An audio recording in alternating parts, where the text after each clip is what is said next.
자, 우리 창원 명곡교회 성도 여러분, 주일 예배에 오늘 처음 뵙는 분들도 아마 계시겠는데 진심으로 축복하고 또 여러분과 함께 예배드리게 된 걸 너무나 기쁘게 생각합니다. 오늘 일부 예배에 이제 예배를 함께 드리면서 정말 마음에 특별한 감동이 있네요. 하나님의 놀라운 은혜가 오늘 여러분 모두에게 함께하기를 정말 진심으로 기도합니다. 우리가 예수님을 잘 믿는다는 것을 아주 명확한 기준으로 설명을 드리자면, 십자가에서 우리를 위해서 죽으신 예수님, 그 예수님이 지금 내 안에 계신 것을 정말 믿고, 그리고 그 예수님께 온전히 순종하고 사는 것이 예수님을 잘 믿는 겁니다. 그냥 한번 생각해 보십시오. 지금 우리 이 창원 시내에 정말 예수님이 마음에 계신 것을 정말 믿고 그 예수님께 온전히 순종하고 사는 성도들이 창원 시내에 있다면 아마 창원시 전체가 바뀌게 될 거예요. 창원시에도 여전히 기독교인이 많이 있지만 아직까지 창원 안에 영적인 부흥이 일어나지 못하고 있다면 이유는 하나밖에 없습니다. 예수 믿는 성도들이 예수님이 마음에 계신 것을 아직 분명하게 믿고 있지 못하다는 것과, 또 하나는 예수님에게 온전히 순종을 못하고 있다는 것입니다. 우리들에게 있어서 지금 현재 가장 큰 숙제 중에 하나가 우리의 자녀들에게 믿음을 전해주는 겁니다. 우리에게 하나님이 자녀의 복을 주셨는데 이 자녀들이 우리들보다도 예수님을 잘 믿어야 되잖아요. 근데 많은 우리 성도들의 가정의 안타까움이 자녀들이 이제 사춘기가 되고 청년이 되어 가면서 서서히 신앙을 잃어버리는 것 같은 느낌을 받는 겁니다. 지금 세상은 정말 무섭도록 사람들의 마음을 이렇게 사로잡아 들어옵니다. 그러니까 항상 보고 듣는 것이 세상 영상이고 뉴스예요.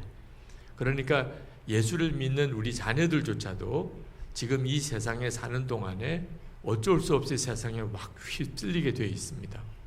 그게 너무 안타까운 거예요. 그런데 사실 우리에게 있어서, 부모에게 있어서 자녀들에게 믿음을 전해주는 일은 부모 자신이 예수님을 잘 믿기만 하면 됩니다. 그러면 자녀들에게는 저절로 그 믿음이 전해지는 거예요.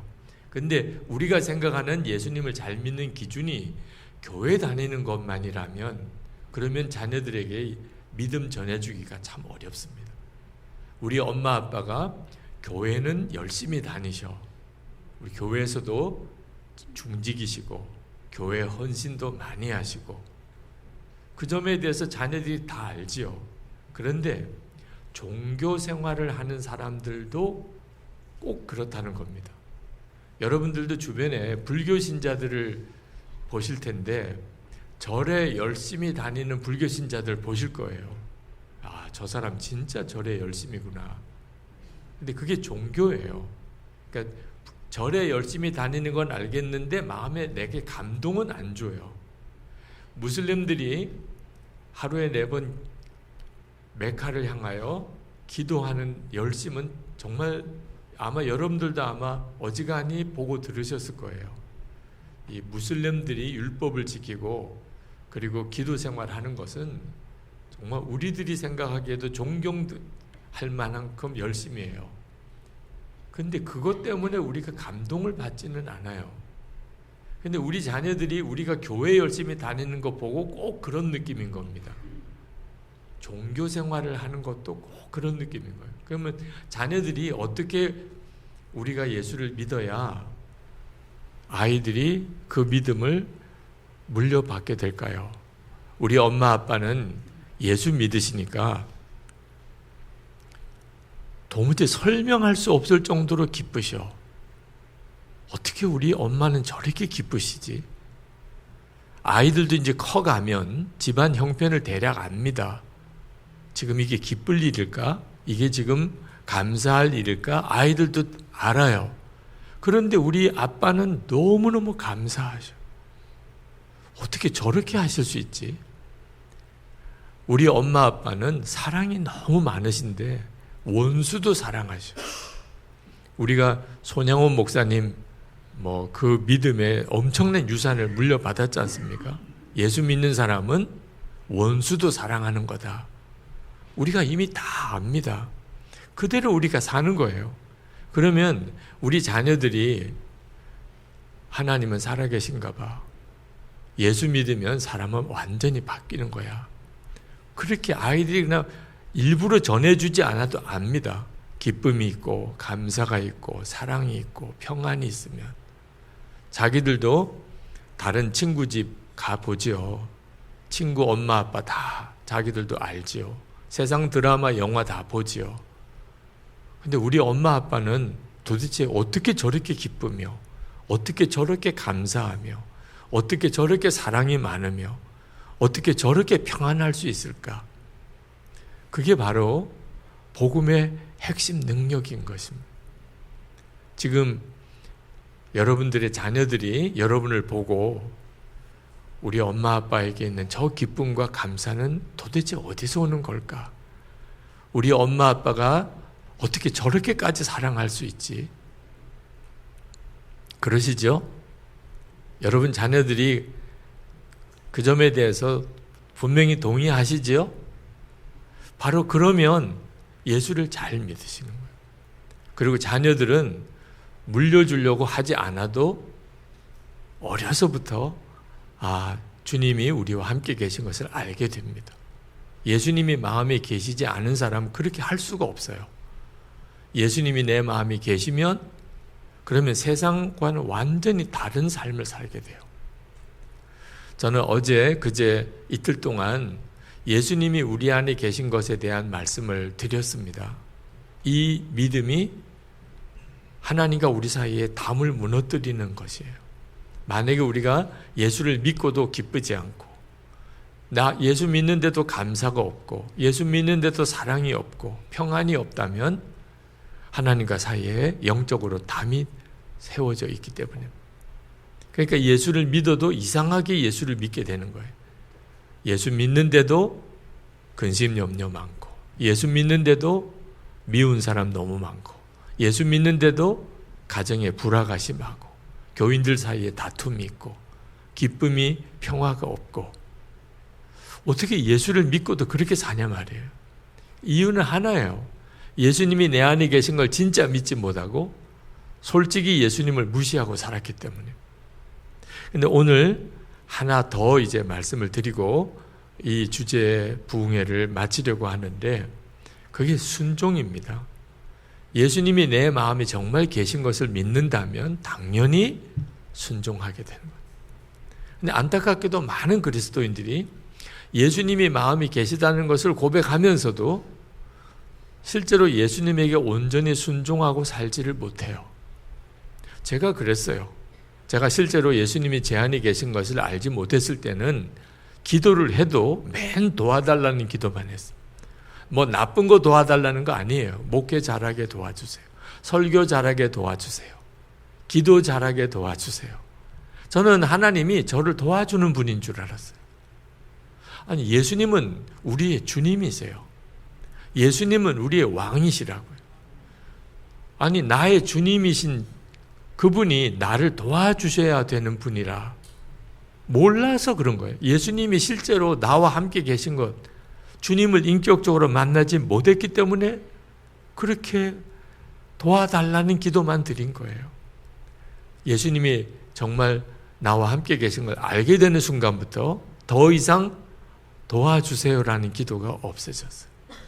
주님, 어떻게 하면 주님이 기뻐하시겠습니까? 주님이 원하시는 일이 뭡니까? 제가 어떻게 하면 주님이 좋아하실까요? 완전히 달라져요. 순종이 시작이 되면서부터 살아계신 주님의 역사가 나타나기 시작하는 거예요. 저는 예수님이 제 안에 계신데 왜 역사는 안 해주시는지 참 이상했어요. 여러분들 중에도 그런 분이 있으실 겁니다. 예수님이 내 안에 계신데 그런데 왜 역사를 안 해주시지?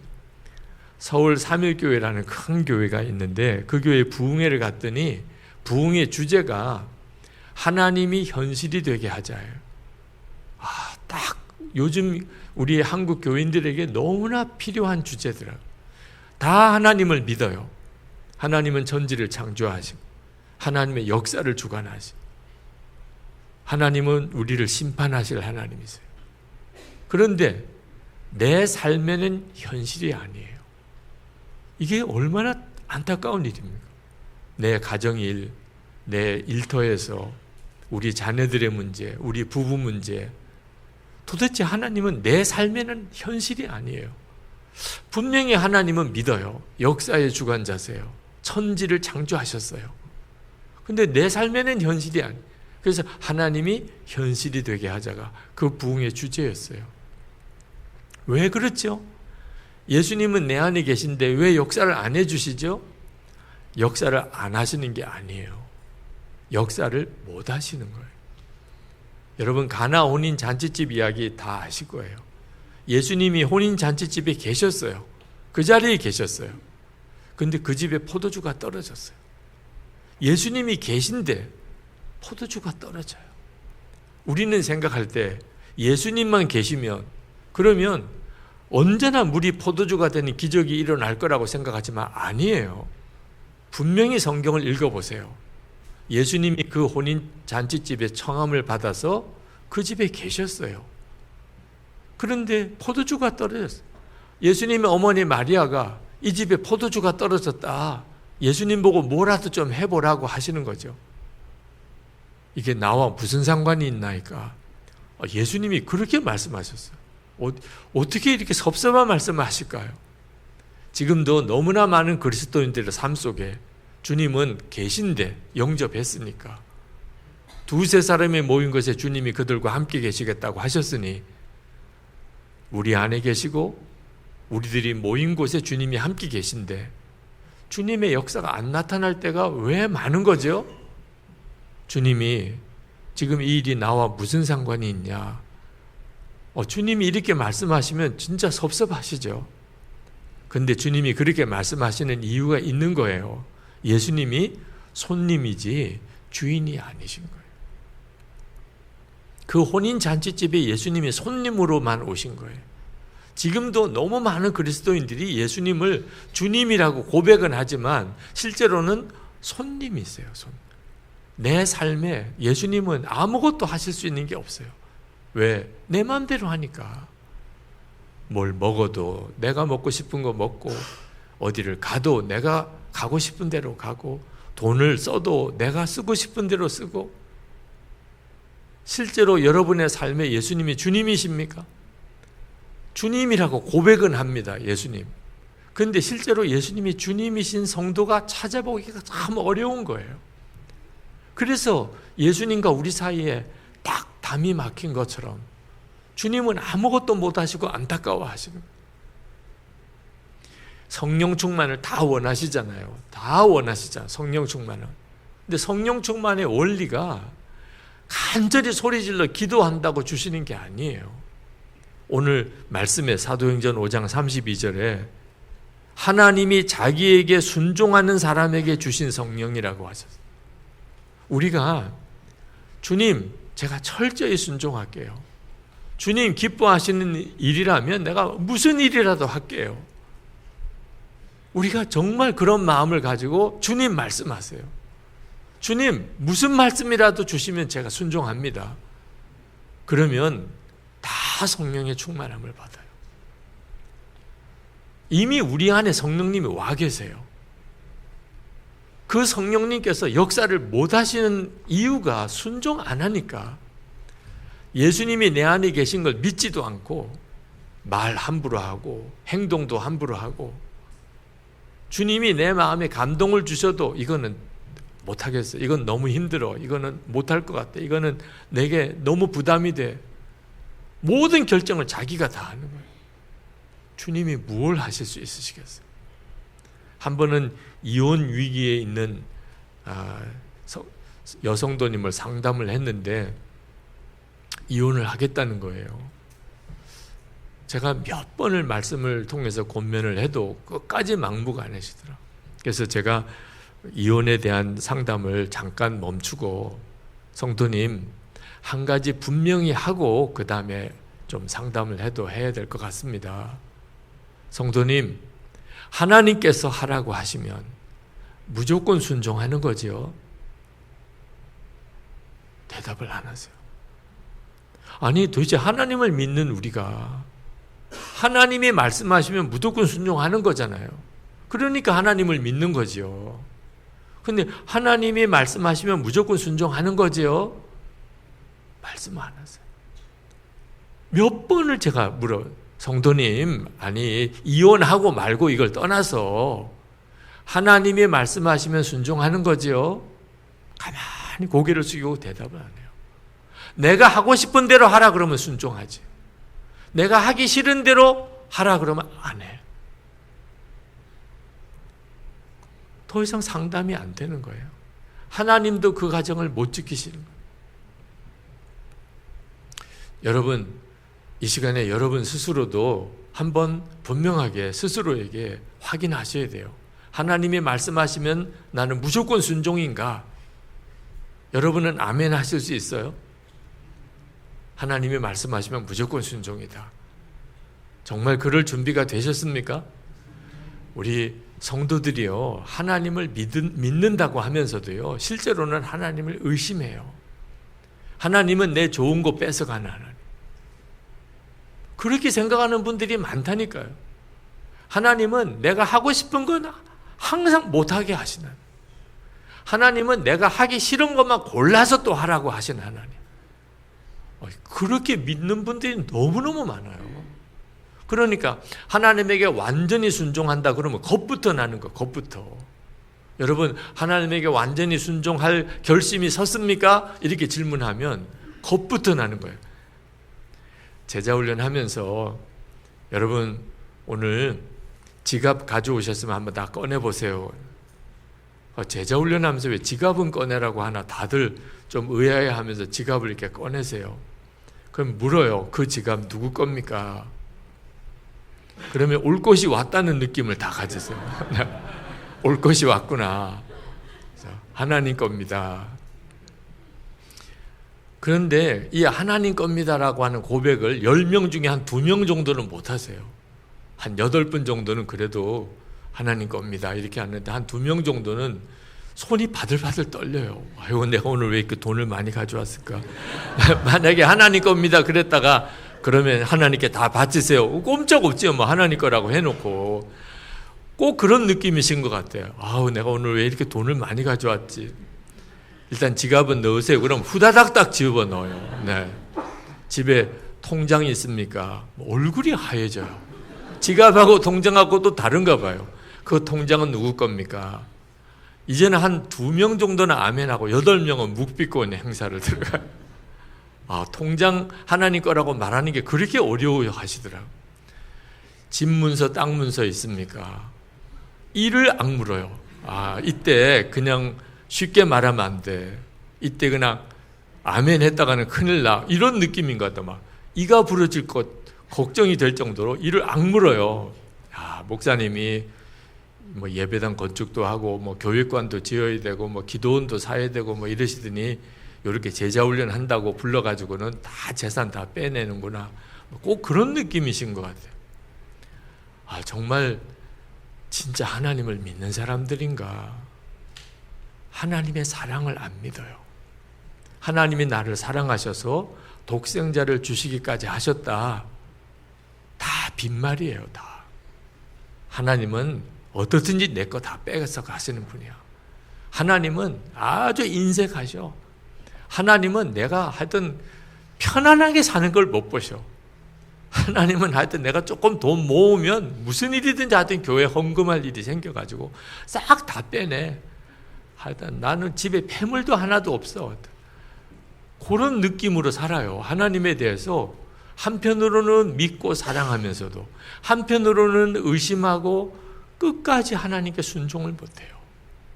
여러분, 솔직히 하나님이 가진 거 다 바치라, 심지어 자식까지 바치라, 순종하겠습니까? 그래도 할 수 있겠어요? 벌써 하나님에 대한 의심이 있잖아요. 네. 하나님이 얼마나 지금 서운하실까? 하나님은 우리를 위해서 독생자를 주시고 예수님은 십자가에 죽으셨어요. 우리 구원하시려고. 그런데 다 다 바칠 수 있냐? 그러면 이상하게 가슴이 막 쫄리고, 이때 조심해야 돼. 어느 권사님이 자기는 하나님의 뜻대로 해 주십시오라는 기도를 못 한대요. 왜 그러시냐 그랬더니 예수님이 겟세마네 동산에서 나의 원대로 마시고 아버지 원대로 하옵소서 그렇게 기도하고 십자가에 끌려갔잖아. 그래서 그게 무서워가지고 자기는 하나님 뜻대로 해달라는 기도를 못 한대. 그러고도 권사까지 되신 게 기적이에요. 어떻게 그럴 수 있나 싶어요. 이게 지금 솔직한 우리들의 신앙의 모습이에요.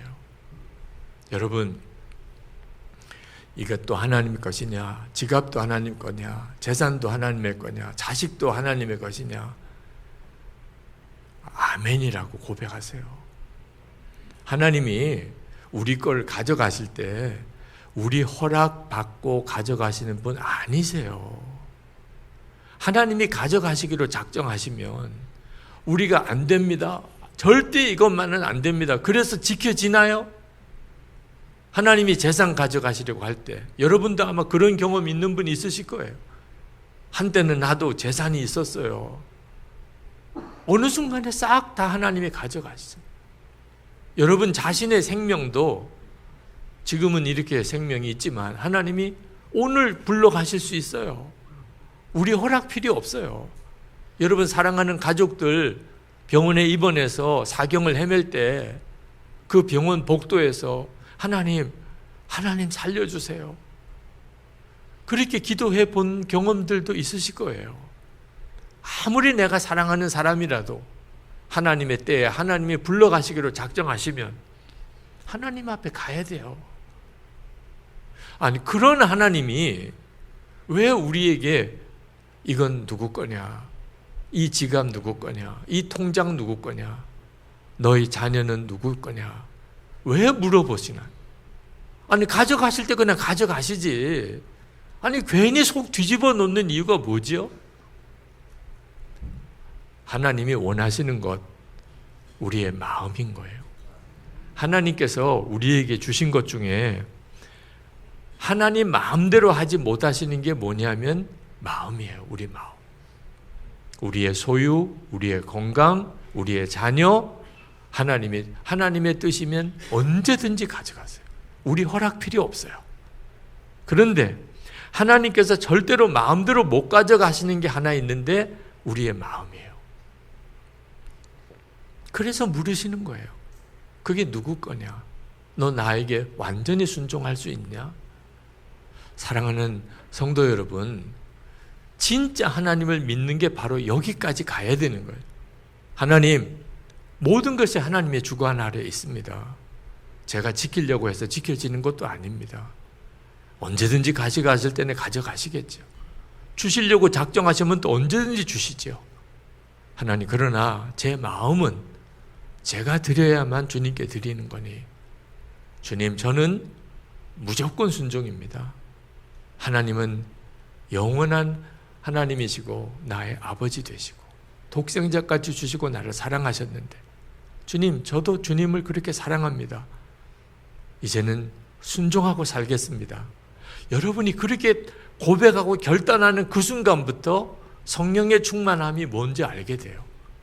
그리고 예수님이 내 안에 살아계신 것을 비로소 경험하게 돼요. 사실 완전한 순종이 굉장히 어려운 요구 같지만 알고 보면 사랑의 프로포즈예요. 여러분 공원에서 어느 젊은 남녀가 대화를 나누는데 가만히 들어보니까 이 형제가 자매에게 프로포즈를 하는 거네. 나와 결혼해 주세요. 여러분 그 이야기를 옆에서 들으면 어떤 느낌이세요? 너무 무섭다. 아니면 너무 행복하겠다. 여러분 어느 느낌이세요? 아니 무섭다고 느낄 사람이 누가 있습니까? 어느 형제가 어느 자매에게 나와 결혼해달라고 그렇게 프로포즈 하는 것을 듣고 너무 행복해 보이잖아요. 근데 사실 알고 보면 이 형제는 그 자매에게 모든 것을 달라는 거예요. 모든 것을 달라. 그 형제와 결혼하면 이제는 그 자매에게는 다른 남자 없어요. 이 남자의 삶 속에 그 자매가 들어와야 돼요. 이제는 자유 없어요. 부부로서 평생 같이 사는 거예요. 그런데도 우리는 그게 행복해 보이잖아요. 하나님이 우리에게 나에게 완전히 순종하겠느냐, 이게 무슨 뜻이에요? 프로포즈라니까요. 한 남자가 한 여자에게 나와 결혼해줘, 그런 뜻이라니까요. 여러분, 결혼하신 부부들 다 프로포즈하고 그런 과정을 다 거치셨잖아요. 한 남자가 한 자매에게 나와 결혼해달라. 여러분도 다 경험하셨죠? 네. 그때 어떻게 하셨어요? 이렇게 부담스럽게 하지 마세요. 네. 왜 이러세요? 우리 같이 살기는 해도 좀 독립적으로 살아요. 나도 또 만나는 사람도 있고, 그 중에 남자도 있을 수 있는데, 당신이랑 결혼해서 내가 다른 남자랑 교제 못하면 이건 너무 불행하잖아요. 제발 좀 이렇게까지 하지 마세요. 이런 사람 아무도 없었을 거예요. 그죠? 결혼 프로포즈 할 때 나도 당신을 사랑합니다. 결혼하겠습니다. 그 순간부터 이제 나에게는 다른 남자가 없잖아요. 그렇게 결혼들 하셨잖아요. 근데 세상에 어느 남편이 완벽한 남편이 있을 수 있겠어요? 그렇게 결혼을 했는데 살아보니까 아유, 그때 미스터 리가 생각이 나고 내가 그때 결혼 잘했나 이런 게 후회가 될 수도 있는 게 사람 살이잖아요. 근데 완벽하신 분이에요. 하나님은 나에게 그보다 더 좋을 분이 없어요. 그런데 하나님이 나를 사랑하냐, 내게 완전히 순종하겠느냐, 왜 그건 그렇게 두려워해요? 하나님 왜 이렇게 부담스럽게 하세요? 나 교회는 다닐게요. 근데 나도 좀 자유가 있어야 되잖아요. 이건 말도 안 되는 일이잖아요. 몰라서 그런 거예요. 예수님이 내 안에 오시는 이 은혜가 얼마나 놀라운지를 몰라서 순종이 두렵게 느껴지는 거예요. 앤드류 머리가 한 번은 부활의 주와 함께하라 하는 책에 보니까 어느 날 아침에 하나님께서 물으시더래요. 나는 너에게 어떤 존재냐? 그래서 앤드류 머리가 즉시 대답을 했습니다. 언제나 첫째이십니다. 하나님은 저에게 언제나 첫째이십니다. 근데 하나님께서 별로 기뻐하지 않으시는 것 같아요. 하루 종일 고민이 됐습니다. 내가 대답을 뭘 잘못했나? 하나님이 언제나 첫째이십니다. 근데 저녁쯤에 가서 깨달았어요. 내가 대답을 잘못했구나. 그리고 하나님 앞에 다시 고백을 했어요. 하나님은 저에게 모든 것이십니다. 그때 하나님이 너무 기뻐하셨다고 그 책 속에 그렇게 기록을 했어요. 자, 여러분, 아내가 어느 날 남편에게 물어요. 여보, 당신에게 나는 어떤 존재예요? 당신이 언제나 첫째야. 그러면 기뻐요, 안 기뻐요? 첫째래. 내가 첫째래. 미스 김은 둘째고 미스 리는 셋째고. 좋기도 하겠다, 그죠? 첫째니까 내가 첫째래. 미스 김은 둘째고 내가 첫째래. 이건 말도 안 되는 거야. 부부 사이에, 사랑하는 사람들 사이에 첫째, 둘째, 셋째가 없는 거라니까요. 그때부터 이상하게 되는 관계예요. 모든 것인 거죠. 당신이 나의 모든 것이야. 순종이 바로 꼭 그 말씀을 하나님께서 하시는 거예요. 나는 너에게 어떤 존재냐? 주님, 저는 하나님이 나에게 모든 것이십니다. 하나님이 말씀하시면 저는 완전히 순종입니다. 그때부터 하나님의 역사가 일어나는 거예요. 가정에서 우리 자녀들이, 우리 엄마 아빠는 진짜 살아계신 하나님을 믿으시는구나. 교회만 다니는 게 아니고 그 열쇠가 바로 예수님이 내 마음에 계시고, 그래서 나는 주님께 완전히 순종하게 될 때 오는 거예요. 이게 문제가 생기면 그때부터 우리는 종교생활처럼 예수를 믿게 돼요. 제가 신학교 졸업반 때 아침에 수업 시작하기 전에 간단한 기도회를 매일 했습니다.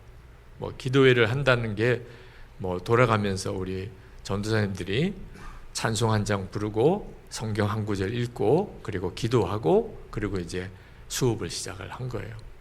근데 어느 날 그날 예배를 담당하신 전도사님이 찬송을 355장 부름받아 나서니면 어디든지 가오리다 그걸 부르자는 거예요. 근데 그때 뒤에서 누가 제발 그 찬송은 좀 부르지 맙시다. 그래가지고 딴 찬송을 부른 적이 있어요. 이 부름받아 나서니면 어디든지 가오리다는 신학교 졸업반 금지곡이에요. 이해되시죠? 여러분 자녀들이 만약에 지금 여러분 신학교 졸업반에 있다고 합시다. 졸업반이라는 게요, 이제 이 올해 끝나면 이제 교회 가야 돼요. 부임에 가야 돼요. 아니, 창원 명곡교회 같은 데 가면 얼마나 좋아요. 담임 목사님도 훌륭하시죠. 장로님도 좋으시죠. 교인들도 많고. 진짜 여기 와서는 목회할 맛이 날 거예요. 진짜 주의 종들, 진짜 하나님의 사랑하는 종들은 이런 명곡교회 하나님이 가라 하시겠죠. 진짜 하나님 앞에 정말 눈밖에 난 전도사들은 아골골짝 빈들을 가야 되는 거예요. 아골골짝 빈들은 갈 데가 못 돼요, 목회자들이. 아니, 거기를 왜 가요? 어떻게 가요? 그런데 찬송가 가사가 부름받아 나서니 뭐 어디든지 가오리다. 아골골짝 빈들에도 그때부터 숨이 탁 막히는 거예요. 아니, 찬송을 부른 건데 하나님이 들으시고 너구나.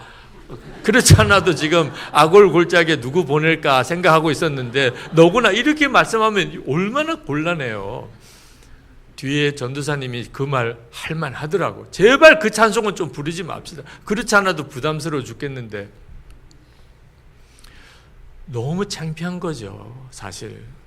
근데 솔직히 그게 현실인 거예요. 우리가 하나님의 종이라고 신학교까지 왔는데 좋은 임지가 중요한 거예요.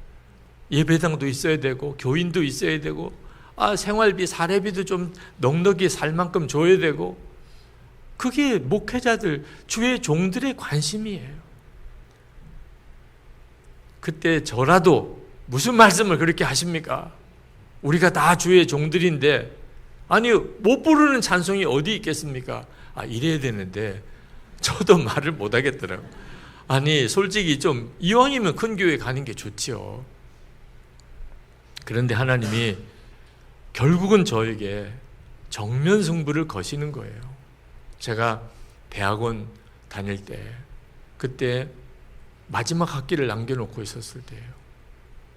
하나님, 교구 목회도 해야 되고 그리고 대학원도 이제 좀 논문을 써야 되고 3학기가 정말 어렵게 지나갔어요. 이제 남은 논문 쓰는 학기에 이 둘 다를 잘하게 해주십시오. 그때 하나님께서 저에게 그렇게 힘들면 대학원 석사학위를 내게 바치라. 새벽기도 하다가 깜짝 놀라서 나왔어요. 이게 무슨 응답이야? 둘 다 잘해주게 해줘야 이게 응답이지. 아니 그렇게 힘들면 대학원 공부 다 했잖아. 이제 남은 건 학위 하나 남은 건데 그거 나한테 바치라. 세상에 신대원 학위도 없는 그런 목사를 어느 교회가 받아주겠어요? 신학대학은 졸업은 했지만 대학원 졸업이 아닌 이렇게 어떻게 목회를 하라는 거예요? 근데 하나님의 마음은 너무 분명한 것 같아요. 그때부터 고민이 되는데 주변에 있는 아버님이나 다들 상담을 했는데 다들 너무 지나친 생각이라는 거예요. 앞으로는 목사도 공부를 많이 해야 되는 시대야. 충분히 저는 이해가 돼요. 그런데 하나님이 저에게 분명히 그렇게 말씀하셨거든요. 석사학위를 내게 바치라. 금요일, 토요일이 등록 마감 날인데 금요일에 열병이 왔어요. 열이 막 엄청나는 거예요. 마음이 정리가 안 되니까 그냥 몸이 감당을 못하는 거예요. 그래서 금요 철야기도에 못 나가고 그냥 누웠어요. 근데 기도는 해야 되겠더라. 무릎을 꿇고 기도를 해야 되는데 기도가 안 나와요. 마음이 결심이 안 쓰니까. 근데 주여라고 입을 여는 순간에 석사학위를 바치겠습니다. 하나님이 그걸 원하시는 것처럼 느껴지는데 어떻게 해요? 바로 제 앞에서 제 입에서 그 고백이 나오기를 원하시는데 그냥 이불에 꼬꾸라지고 울었어요. 이불을 쥐어 뜯었어요. 지금 생각하면 너무 창피하지만 그때는 꼭 목숨이 끊어져야 사람이 죽는 게 아니에요. 하고 싶은 것, 진짜 포기할 수 없는 것을 내려놓아야 될 때 그게 죽는 거나 마찬가지더라. 근데 그렇게 꼬꾸라져서 한참을 울다가 열이 싹 내린 걸 느꼈어요. 열이 다 내렸어요. 마음이 이상한 평안이 와요. 잘했다. 그런 마음이 드는데 하나님이 하신 것 같아요. 토요일에 가서 자퇴를 했습니다. 저는 사실 석사학위도 없어요. 그냥 신학대학 졸업한 그 학력 가지고 지금까지 목회를 한 거죠. 근데 저는 어지간한 교회는 못 갈 줄 알았어요. 대학원도 졸업을 못한 목사를 어느 교회가 청빙을 하겠어요. 근데 6개월 뒤에 대학원 졸업식 날 부산 제1감리교회, 부산에는 역사가 제일 오래된 교회 담임 목사로 34살 나이에 부임을 해 간 거예요. 그 교회 목사님이 예배당 지으시고 갑자기 돌아가셨어요. 이제 후임자를 찾는데 대학원 졸업 이상, 나이는 40 이상, 그게 기본 조건인데 저는 34살에 대학원도 졸업 못한 제가 청빙을 받아간 거예요. 이사 가는 날 대학원 졸업식 날이에요. 그것도 참 이상하죠. 제가 부산에 이제 저를 소개도 해야 되고 가서 선도 봐야 되니까 내려갔었습니다. 그래서 주일 설교를 했어요. 그리고 이제 이사할 준비를 해서 오려고 부산역으로 이제 가야 되는데 꼭 부산역 앞에 신방할 집이 하나 있다는 거. 부임도 안 했는데 신방부터 해달라는 거. 그래서 왜 그러냐 그랬더니 중풍으로 권사님이 쓰러지셨는데 담임 목사님 돌아가시고 신방 한 사람 받아본 적이 없다. 그 권사님은 누구라도 좀 목사님이 와서 기도해 주면 좋겠다. 근데 후임자로 결정이 되셨으니까 그냥 신방하고 가시면 어떻겠냐. 그렇게 하시자고 그래서 가봤더니 몸이 부하신 권사님이 꼼짝없이 쓰러져 계세요. 그래서 너무 마음이 안타깝더라고요. 그래서 그 권사님의 머리에 손을 얹고 하나님 주의 은총으로 깨끗하게 고쳐달라고 그렇게 기도하고 저는 올라왔는데 세상에 그날로 일어나죠. 진짜 기적 같은 거죠. 근데 제가 부임해 보니까 나이가 34살에 역사가 제일 오래된 감리교회 부임했는데 교인들이 저를 너무너무 잘해주는 거예요. 귀하게. 알고 보니까 그 권사님이 맨 만나는 사람마다 저 목사님이 기도해서 내가 벌떡 일어났다는 거예요. 계속 다니면서 저 목사님이 귀한 종이라고, 능력의 종이라고. 그 뒤에 중풍병자가 한 번도 일어난 적이 없어요. 그분이 일어나고 처음이고 끝이에요. 하나님이 저를 이상한 모양으로 계속해서 저를 도우시는구나. 부산에서 10년 동안의 목회가 참 아름다웠어요. 너무너무 행복했고. 제가 여러분에게 이 말씀을 드리는 것은 하나님께서 여러분에게 순종의 말씀을 주실 때가 있어요. 당연히 그럴 수밖에 없어요. 우리가 순종하려고 마음에 결심을 하지 않으니까 못 듣는 거예요. 주님이 한두 번 말씀하신 게 아니에요. 여러분들이 지금 여러분 안에 계신 주님이 가정의 일이나 일터에서나 교회 일이나 계속해서 말씀하세요. 근데 여러분이 하나님 제게 말씀하시면 저 무조건 순종입니다. 이 마음이 분명하면 들려요. 주님이 이렇게 하라시는구나. 그리고 순종해 보는 거예요. 그때부터 삶이 완전히 달라져요. 비로소 예수님이 나와 함께 계신 그 삶을 살게 돼요. 담이 무너진 거죠. 하나님과 우리 사이에 역사하지 못하시던 그 담을 무너진 거예요. 그 은혜가 여러분에게 충만하시기를 원합니다. 우리 창원 명곡교회 모든 성도 여러분 그리고 교회 안에 예수님이 정말 살아계시고 역사하시는 그 은혜의 삶을 살게 되시기를 축원합니다. 기도하겠습니다. 은혜와 사랑이 많으신 하나님, 놀라우신 주님을 찬양합니다. 지금도 우리와 함께 계시고 우리에게 말씀하시고 역사하시는 주님, 오늘 이 예배에 참여한 모든 성도들의 마음의 심령에 주 예수님이 함께 계심이 분명히 믿어지게 하시고 그 예수님만 오직 바라보게 하시고 말씀하시면 즉각 순종하는 삶을 살아가게 하여 주옵소서. 부부 사이와 부모 자녀 사이에 가족 친지들 사이에 예수님이 함께 계시는 자로 써주소서. 그토록 사모하는 성령의 충만함, 말씀하신 대로 순종하는 자에게 주시는 성령의 역사가 놀랍게 나타나게 하옵소서. 우리의 개인의 삶도 교회도 하나님이 놀랍게 쓰셔서 이 땅의 한국 교회 안에 하나님의 새 부흥이 일어나게 하옵소서. 주 예수 그리스도 이름으로 간절히 기도합나이다. 아멘.